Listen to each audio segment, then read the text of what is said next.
हाथों और पाँव में सुनपन होना। जैसे ही उम्र 50 साल से बढ़ती है तो देखा ही जाता है कि खून की सर्कुलेशन कम होने की वजह से आपको आपके हाथों में या पाँव में जलन और सुनपन की कैफियत होना स्टार्ट हो जाती है। इसको बेहतर रखने के लिए कुछ ऐसी वर्जिशें हैं जो कि खून की सर्कुलेशन ही आपकी बढ़ा देगी और आप देखेंगे कि सिर्फ और सिर्फ कुछ दिन के अंदर अंदर आपका ये मसला हल हो जाएगा। तो जो मैं वर्जिश कर रहा हूँ आप रोजाना अपनी रूटीन में ऐड करें, आप देखेंगे कुछ ही दिनों के अंदर आपका ये सुनपन वाला मसला ठीक हो जाएगा। हाथ ऐसे रखने हैं आपने और इसको ये इस पोजीशन में घुमाना है, यानी कि एक आगे और दूसरा ऑपोजिट्स, यानी कि स्लो स्लो करके आपने इस तरह मूव करना है ये। इसके बाद इसी चीज को आपने पीछे की तरफ मूव करना है। इसके बाद आपने अपने पंजों को इस तरह ऊपर मूव करना है और आपके हाथ इस तरह खुलेंगे। जैसे आपका पाँव ऊपर जाएंगे आपके हाथ खुलेंगे फिर बंद। ये इस पोजीशन में आपने मूव करना है। अगर बैलेंस खराब है पास कुर्सी रख लीजिएगा। इसके बाद हाथ ऊपर करके पाँव थोड़े से खोल के इस पोजीशन में आप ऊपर नीचे करेंगे, ये इस पोजीशन में।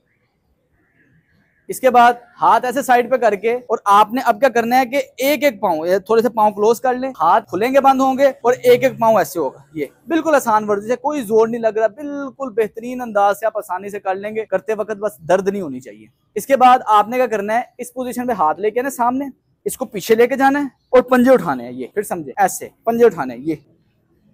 इससे आपके हाथों में खून की सर्कुलेशन बढ़ेगी, पाँव में खून की सर्कुलेशन बढ़ेगी। अगर आप मुझे साइड से देखें तो ये इसका एंगल है।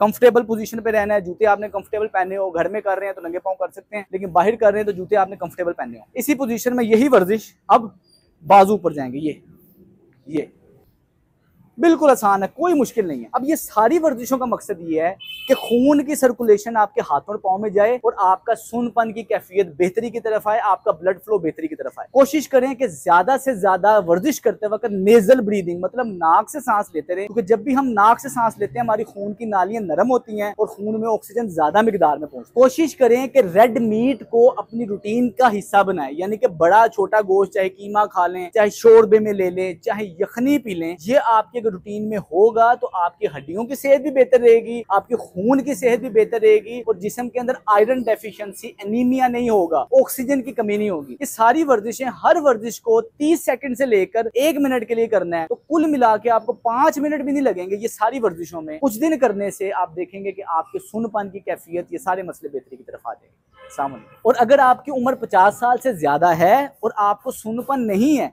तब भी ये वर्जिशें अपनी रूटीन का हिस्सा बनाएं, क्योंकि ढलती उम्र के साथ साथ आप में ये मसला आने के चांसेस कम से कम हो। ये वर्जिश रोजाना करवाएं। अगर तो आपको मसला है तो रोजाना करें, सुबह शाम करें, बेहतरी आ जाएगी। लेकिन अगर आपको मसला नहीं है, 50 साल से बड़ी उम्र है, तो अब हफ्ते में 2 बार ही कर लें, आपको बहुत अच्छे रिजल्ट्स मिलेंगे। अस्सलाम।